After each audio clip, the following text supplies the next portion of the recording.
One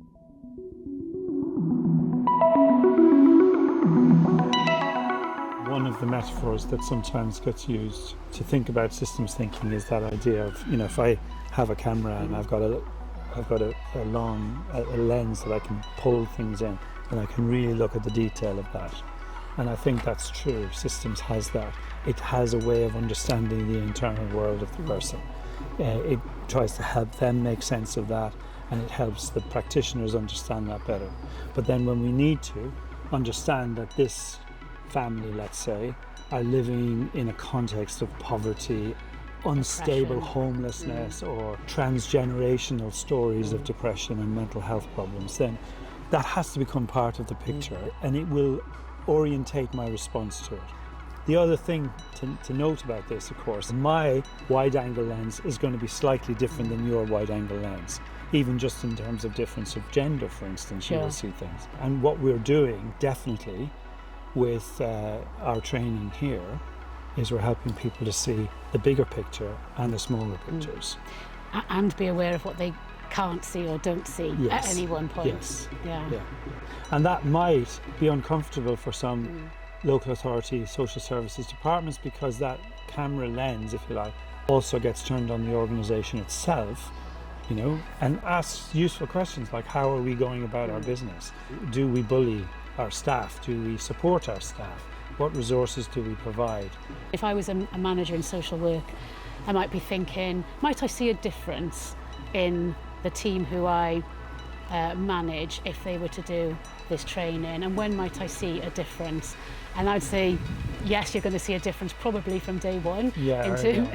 From early on, people are going to be attuned differently. That doesn't necessarily mean that they've now found the right path or anything like that, but they will be thinking differently.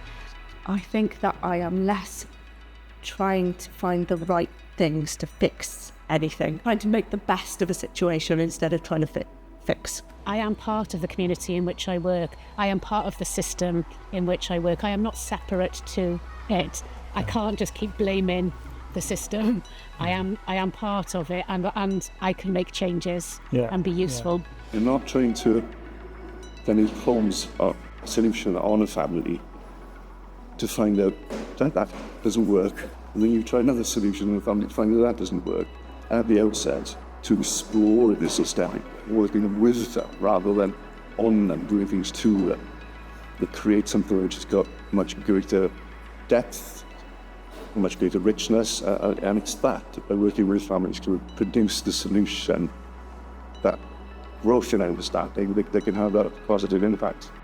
Can I ask, either from intention or experience of systemic supervision, like how do you think thinking systemically contributes towards safety in families? The pressure to kind of narrow everything down to its smallest certainty in order to make an assessment and to be deemed safe is huge, and that pressure, I think it has an impact, absolutely has an impact on families, on decisions that are made for families, and the level of relationship that families are able to build. But there are mechanisms potentially in place that could be utilised agency-wide, whether or not like core groups could be held differently or CAS meetings could be held in a systemic way, because then you have got health, school, social services, you've got everyone who's involved around the family. That's a huge benefit, I think, of using systemic ideas. One person can generate so much thinking, but when you've got a group of people from different backgrounds and different ideas and different experiences, then that can also to help that generate that richness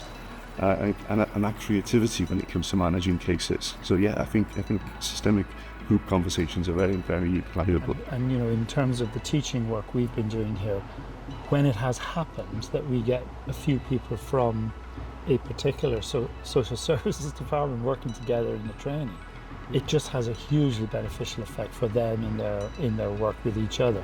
So they become an ever tighter team because of what they're reflecting on in the training. Knowing what I know now, I think looking back when I worked at that time, I was probably thinking systemically about working with people in their community and thinking about the relationships they had, rather than a medical model which I was kind of within at that time. I'm realising more now that it probably has given me a voice and a frame to understand that perhaps now. So in respect of me observing Jane's journey, I think I've seen quite a bit because I was Jane's practice assessor when she was qualifying as a social worker. So our relationship has been quite varied, actually, professionally. Systemic principles, I would agree with Jane, they're very much underlying in who she is and how she approaches her work with families and thinks at the wider context.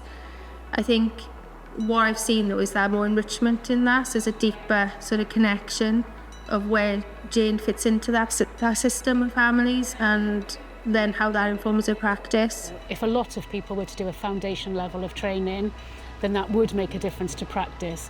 But an investment in people going through their training is going to have maybe a more profound long-term effect. I agree. If there's enough people in the organisation that have that, who can then consult and supervise others who are operating on ground level, let's call it, you're already into a sustainable model. And then what you want obviously are managers as well who are interested in these ideas and want to be part of that training experience. So they bring, the ideas are infused all the way through the organisation, you know? Yeah. Then it's really sustainable. Yeah. And you're building for a much longer term. Yeah. It's like coppicing in woodland. You know, you really have to get in and do that work. And if you do, you're going to have a healthy woodland.